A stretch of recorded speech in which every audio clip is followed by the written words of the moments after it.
دوستوں کی اگر مجھے توجہ حاصل ہے، اللہ رب العالمین نے اپنے قرآن میں پرزور انداز میں یہ بات کہی ہے، مضمون سمجھ رہے ہیں آپ؟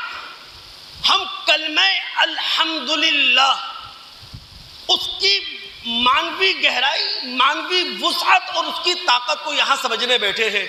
یہ کلمہ الحمدللہ وہ ہے جو آپ بار بار زبان سے نکالتے ہیں، نماز کے دوران بھی نکالتے ہیں، نماز کے بعد بھی نکالتے ہیں، دن رات میں مختلف اوقات میں دعائیں پڑھتے ہوئے یہ کلمات آپ کی زبان پر ہوتے ہیں۔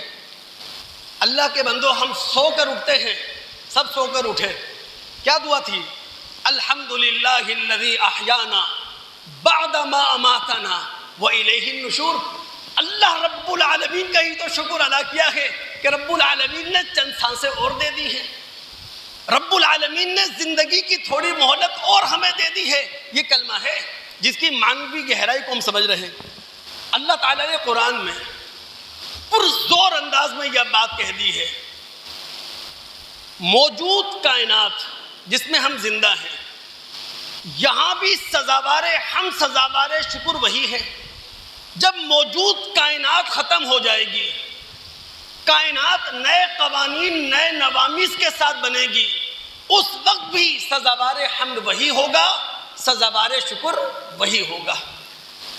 سورہ قصص ہے، مکی صورت ہے، مکہ کے دور متوسط میں نازل ہونے والی صورتوں میں سے ہے۔ اس کی آیت نمبر 70 کا مطالعہ کیجئے گا۔ میں سیاق و سباق میں مطالعہ نہیں کروا رہا چونکہ میں نے آگے جانا ہے۔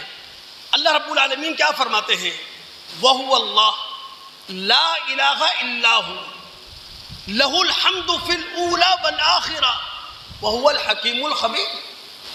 اللہ وہ ہے جس کے سوا کوئی معبود نہیں، اللہ کے سوا جس کو معبود مانا جائے وہ باطل ہے، برحق معبود اللہ ہے۔ وَهُوَ اللَّهُ لَا إِلَٰهَ إِلَّا هُوَ، اللہ کے سوا کوئی معبود نہیں، اللہ ہی وہ ہستی ہے۔ لَهُ الْحَمْدُ فِي الْأُولَى وَالْآخِرَةِ، دنیا میں بھی سزاوار حمد وہی ہے، آخرت میں بھی سزاوار حمد، سزاوار شکر وہی ہوگا۔